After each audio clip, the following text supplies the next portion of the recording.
Merhaba arkadaşlar. Opel Corsa aracımızda yakıt depo kapağında bulunan iki özellikle karşınızdayım. Belki çoğumuz fark etmemiş olabiliriz.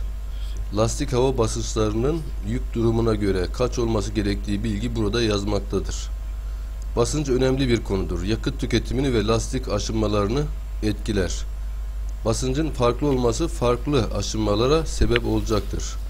Basınç az ise lastik kenarlarından aşınır, fazla olduğunda orta kısımlar aşınacaktır. Doğru basınç için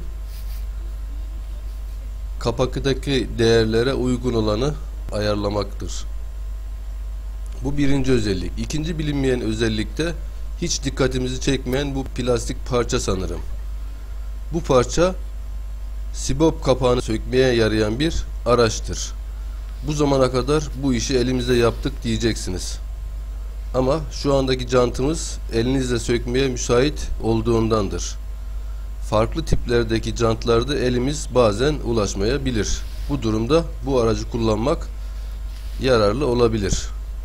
Şimdilik biz bunu elimizle aç kapa yapabiliriz.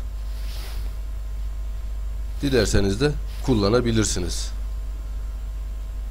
Kanalıma abone olursanız yeni pratik bilgilerden ve fark edilmeyen özelliklerden haberdar olabilirsiniz. Bir başka videoda görüşmek üzere.